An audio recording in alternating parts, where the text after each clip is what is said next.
I literally just woke up. I don't know what to do. Like, I'm in a situation. So basically last night, one of my friends wanted to stay at her boyfriend's house, but her mom wouldn't let her stay at her boyfriend's house because that's how a lot of parents are. Like, you're not allowed to have sleepovers with your boyfriend. And she was like really upset about it, and she was like in a bad mood. So I was like, yo, just tell your mom you're gonna stay at my house. Like, I'll be a good friend. Like, I'll cover you. Because like, that's what friends do. Tell your mom you're gonna stay at my house and then go to your boyfriend's house. Like, I'm that type of friend. I am that girl. So don't hate on me for doing that. Like, I'm just trying to be a good friend. So she's like really happy. She's like, okay, bet. Like, I'll tell my mom I'm staying at your house, yada yada. So she tells her mom she's staying at my house. Her mom believes it. She goes to her boyfriend's house. Now, this is where things get bad. I woke up like an hour ago. I check my phone and I have a text from a random number saying, hey, this is blank, my friend's name. Mom, like I'm her mom, and I'm wondering if I could come pick her up from your house.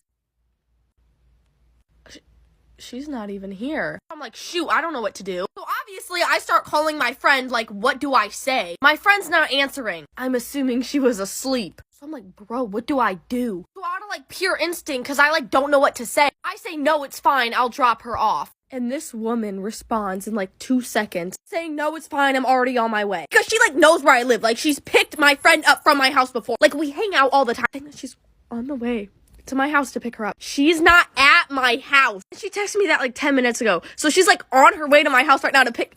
What do I do? And I keep trying to call my friend, but I'm assuming she's asleep. I literally don't know what to do. Like, what do I tell her? She just texted me she's down the road. So her mom just left, hence why my dog's like freaking out right now. So I basically said that her boyfriend had picked her up earlier to go get Starbucks, and I thought that she would be back by now, like by the time that her mom was gonna pick her up. Like, that's such a good lie. Like, that is smooth. And her mom wasn't even mad. She was like, oh, I'll just have her boyfriend drop her off at my house then. Like, no big deal. Like, thank you. I was like, yeah, sorry for the confusion. Like, I really did think they'd be back by now. So not only did I save myself, I just saved my best friend. And that's why I'm the #1 friend of the year.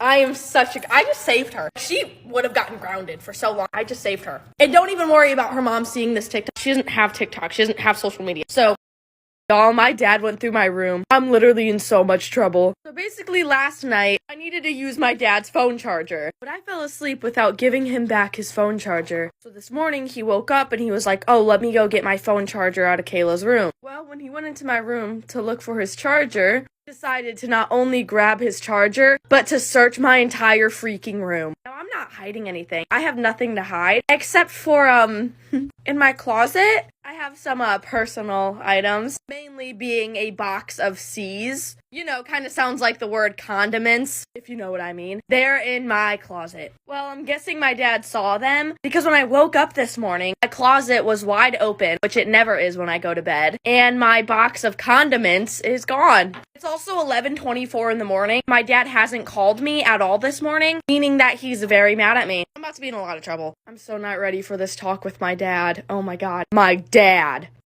Am I the asshole for telling my wife the lock on my daughter's door does not get removed until my brother-in-law and his daughters are out of our house? My brother-in-law Sammy lost his home shortly after his divorce 10 months ago. He moved in with us and brought his twin daughters Olivia and Sloane, 18, with him a couple of months ago. His sister, my wife, and I have one daughter, Zoe, 16, and she and her cousins aren't close but get along fine. Olivia and Sloane have no respect for Zoe's privacy, none. They used to walk into her room and take everything they get their hands on. Makeup, phone, accessories, clothes, school laptop, etc. Zoe complained a lot, and I've already asked the girls to respect Zoe's privacy and stop taking things. My wife and Sammy saw no issue with this. After all, they're girls and this is typical teenager girl behavior. I completely disagree. The last straw was when Zoe bought a $60 MAC makeup kit that looks like a paint set that she saved up for over a month, and one of the girls, Sloane, took it without permission and ruined it by mixing shades together while using it. Don't know much about makeup, but that's what Zoe said when she found the kit on her bed and was crying. I told my wife and she said she asked Sloane to apologize, but I got Zoe a lock after I found out she was moving valuable belongings out of the house because of this incident. The girls were extremely upset. Sammy asked about it and I straight up told him. He said, my girls aren't thieves. It's normal that girls of the same age borrow each other's stuff. He said that Zoe could easily get another makeup kit for $15 from Walmart and shouldn't even be buying expensive adult makeup in the first place, and suggested my wife take care of this defect in Zoe's personality, trying to appear older than she is. Oh, this is where the claws come out. He accused me of being overprotective and babying Zoe with this level of enablement. I told them that this is between me and my wife, but she shamed me for putting a lock on Zoe's door for her cousins to see and preventing them from spending time with her, saying I was supposed to treat them like daughters, then demanded I remove it. But I said this lock does not get removed until her brother and his daughters are out of the house. She got mad I was implying we kicked them out and said her family will hate me for this. So I reminded her that I let Sammy and his family move in, which is something her own family refused to do. So she should start with shaming or blaming them for not taking their own son and nieces and granddaughters in. If it wasn't for her family's unwillingness to help, we wouldn't be dealing with this much disturbance at home. Everyone's been giving me and Zoe silent treatment, and my wife is very much upset over this. Go dad, good for you. Storytime about how I married my blind date after knowing each other for 2 weeks. After I broke up with my ex who cheated on me 4 times, I swore off men. But my friends and family were constantly telling me that I should at least try dating other people. I went 2 full years without dating anyone, and it was the best decision I ever made. Instead of going out on dates, I decided to take that time to work on myself. I prioritized myself and started doing the things that I've always wanted to do. For example, I always wanted to learn how to play the piano, so I put myself into piano classes. I also started taking belly dancing classes, and I signed up to Pilates. I also decided to focus on my mental health because I realized that I always depended on validation from men. It was the happiest I'd ever been. My family even saw the changes in me, and my mom told me that maybe it was time for me to start dating. Last year, my sister signed up to a bunch of dating apps, and she actually met some really good men. I really thought about it long and hard, and I decided to sign up for one too. And I told myself that I would take it slow and easy. Finally, I went on my first date. It didn't go very well because my date only talked about himself and didn't ask me any questions. But then my second date was this amazing guy. And I kid you not, it was love at first sight. Part 2 is up. Part 2 of how I married my blind date after knowing each other for only 2 weeks. So I walk into the restaurant and I know what he looks like. He was already sitting at the table, but as soon as we locked eyes, it was instant attraction. But not just attraction, it was love. I honestly don't know how to describe it. It was this feeling I'd never felt before. When I sat down at the table, we instantly connected. We talked about everything, from our childhoods up until that point. We talked about school, friends, even our favorite foods, favorite colors, places we wanted to visit. I'm talking about everything. We even talked about our family problems, which I had never done that with anyone else. We basically ordered the entire menu. And over the next 5 hours, we talked and ate and laughed. You know when there's moments of silence in a conversation, and sometimes it's awkward? There was none of that. We were constantly talking and asking each other questions. The restaurant actually had to tell us to go home. When we said goodbye, he asked me if he could take me to breakfast the next day. And of course, I said yes. As I was driving home, I knew that this was the guy I wanted to marry. For the next week, we hung out almost every single day when we weren't working. And we texted each other day and night. He would send me paragraphs. By the end of the week, he asked me if he could meet my parents. We had a wonderful dinner and my parents loved him. He put so much effort into talking to them and even brought them gifts. The following day, I met his family, and they loved me too. The following Monday, he asked me to move in with him, and I said yes. Part 3 is up. 3 of how I married my blind date after only knowing each other for 2 weeks. After 1 week of knowing each other, he asked me to move in. Like I said, my parents loved him, but when I told them that we were going to move in together after knowing each other for 1 week, they thought it was a terrible idea. But there was no way I was backing out on moving in with him. I told him that this was a risk I was willing to take. I was a grown adult, so I had the final word. That very same week, I started moving all my stuff in. After living together for 3 days, we were having so much fun. I was living with my best friend. We would tell each other everything. We decided to host a dinner for our family and friends. His family got along really well with my family, and his friends ended up loving me. By the end of that second week, my boyfriend was talking about getting married, and I said it would be a dream to marry him. And guess what? The next day, he takes me out for an early breakfast. While we're sitting at the restaurant, the server brings over a box, and he tells me to open it. And inside was a beautiful emerald ring. I had told him on our first date that emeralds were my favorite stones. He got down on one knee and asked me to marry him. And I said yes. In order to avoid having to convince our families, we went straight to the court and got married the following day. Yes, I know it's totally crazy, but I am so happy. We've been married now for 3 years. We've traveled to 8 different countries, and we also decided to have children. I never thought I would marry the man of my dreams after 2 weeks of knowing him, but my risk paid off. What should we name our first baby? Am I the asshole for ruining my wife's work and eating the food before she could take pictures of it? My wife runs a website dedicated for cooking and recipes. She takes pictures of food before we eat, whether it's lunch or dinner, and posts them to her Insta account. To be honest, I'm annoyed by having to wait so long for her to get the perfect shot of the food after decorating it, adding this fork and removing that salad dish, etc. It just takes so long and I lose my appetite from just waiting till she's done. This has become the norm, but yesterday I decided I was having none of it.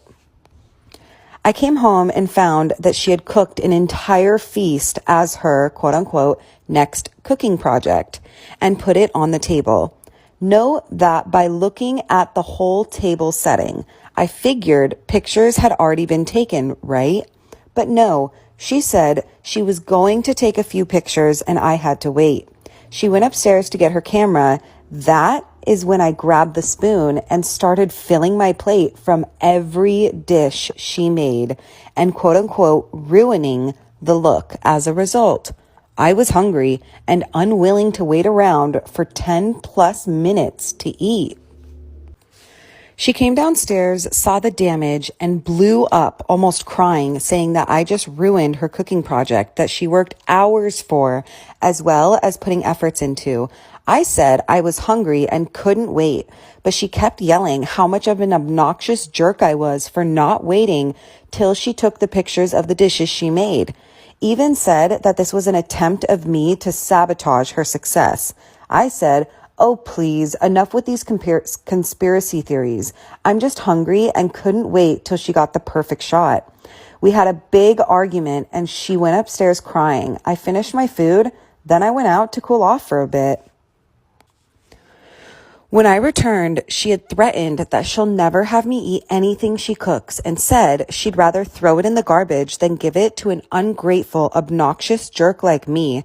I said this wasn't cool, but she told me to go F myself. So I went upstairs, grabbed my headphones, went to the bathroom, and locked the door. Totally kidding. That's not what it says. I said, fine, then went to spend the night in the guest room. She texted me the word jerk about 15 times until I decided to turn my phone off. Today, she has gone complete radio silence. So am I the asshole for ruining my wife's work and eating the food before she could take pictures of it? Am I the asshole for being upset with my son for finding a job without telling me? My son is 18. He is going to be attending community college and is living with me, my husband, and his 2 younger half-sisters. The other day I found out that he found and accepted a job without telling me. I was upset with him about it, and the reason for that is that, first of all, he should have told me since we live in the same house, and also, and more importantly, now I'm left without someone to stay with the girls from 3 to 8, where my shift starts and ends.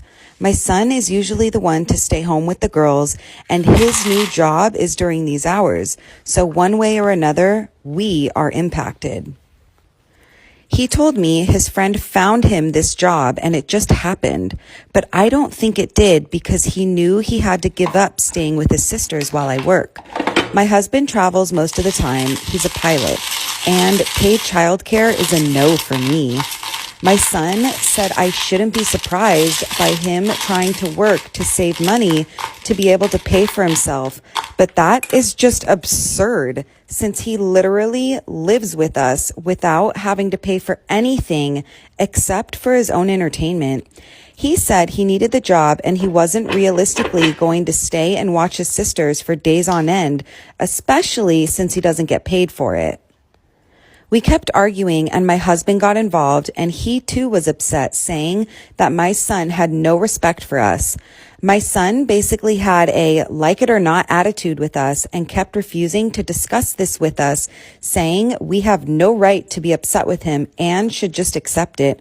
But I think that he's being inconsiderate of my husband's and I's struggles to provide for the family as a whole. This should mean something to him, but he acted so selfishly. So, am I the asshole